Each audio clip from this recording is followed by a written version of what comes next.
Friend সকলে কেমন আছে? আশা করি অনেক ভালো আছে। আর আজকে দেখো আমি পুরো সেজেগুজে রেডি, আর আমি আমার হাজবেন্ড আর আমার ছেলে চললাম একটা গ্রামের দেশে চলেছি। আজকের গ্রামের দিকে যাব।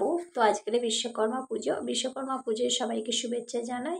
তো চলো ব্লগটি দেখতে থাকো। আর আমার মেয়ে যাচ্ছে না, কারণ ও যাবে ওর মেয়ে বান্ধবীর বাড়ি রান্না পুজোয় যাবে, তাই ও আমাদের সঙ্গে যাচ্ছে না। তো চলো তোমাদের সঙ্গে ব্লগটা শেয়ার করি।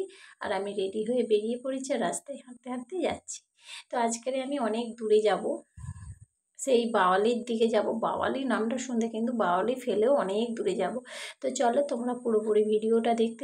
ফাইনালি গাড়িতে উঠে পড়েছি। এইটা নিয়ে 3 নম্বর অটো চড়ছি। এখনও একটা অটো ধরতে হবে, তারপর পৌঁছাতে পারবো। তো অবশেষে আমি চলে এলাম ওদের বাড়ি। এসে দেখো শাড়ি চেঞ্জ করে ফেলেছি, আর আমার পৌঁছাতে প্রায় 2:30টা বেজে গিয়েছিলো। তা আসতে বলতো অনেক বছর ধরে আসিনি। তো দেখো রান্না পুজোর রান্না সব খেতেও বসে গেছি, সাজিয়ে দিয়েছে। রান্না পুজোয় বিভিন্ন রকমের রান্না হয়, তো তোমরা সবাই জানো। তো সব কিছু সাজিয়ে খেতে দিয়েছে, কিন্তু এত খেতে পারবো বলে আমার তো মনে হয় না।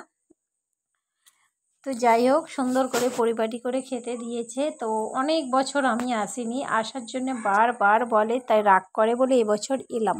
তো আমাদের খেতে খেতে তো 3:30 বেজে গিয়েছিল। তারপরে একটুখানি বসে গরম হচ্ছিল বলে বাইরের দিকে এলাম। ওদের এই যে মাঠের দিকে দেখো কত ধান চাষ হয়েছে, সবে সবুজ সবুজ গাছ হয়েছে, কি সুন্দর লাগছে। তো আমাকে বললো চল একটু ঘুরে আসবি চ। তো চলে এলাম। আর আমি এই ভিডিওটা করছিলাম। আর যে মাঠ দেখাচ্ছি, ওই মাঠে না ছোটোবেলায় যখন আসতাম খুব খেলেছি আমি, আমার মনে পড়ছে। আর এই যে এর বাড়ি এসেছি, এটা হচ্ছে আমার দিদির বাড়ি এসেছি। তো ওই যে শ্যামলা ফুল তুলছে না, ওগুলো আমি খাবো বলেছি। আমার না খুব ভালো লাগে, আমি 10 টাকা আটি কিনে খাই শ্যামলা, তাই বলতে ও জলে নেমে শ্যামলা তুলে। তোমরা কারা কারা এই শ্যামলা খেতে ভালোবাসো আমাকে বলবে, কমেন্ট করো। এগুলো তোমরা কে কে খাও? আমি খাই না। তুমি খাও? তুমি খাও না? আমিও খাই না। খাও না?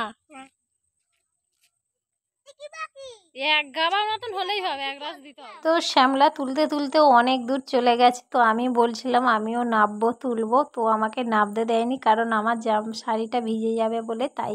আর এইদিকে যে দাঁড়িয়ে আছে, এটা হচ্ছে আমার দিদির বৌমা। আর দিদির বৌমা মানে আমারও বৌমা হয়। এই যে বদ্দি জলে নেমেছে, বদ্দি জলে নেমেছে। আমি শ্যাওলা খাবো বলে বলেছি, শ্যাওলা তুলে দিচ্ছে।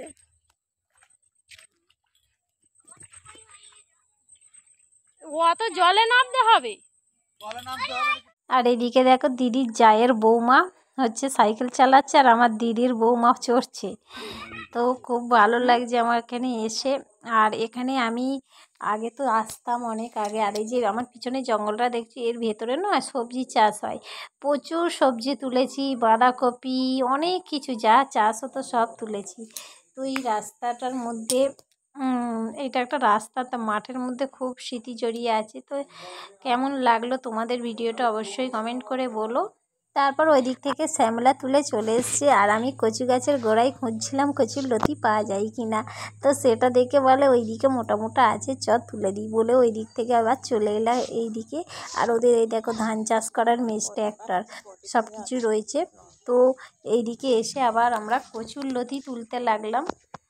এই দেখো দিদিভাই ওই কচির লতি তুলছে, এখানে শুকনো জায়গায় একটুও পিটোবে না কিন্তু।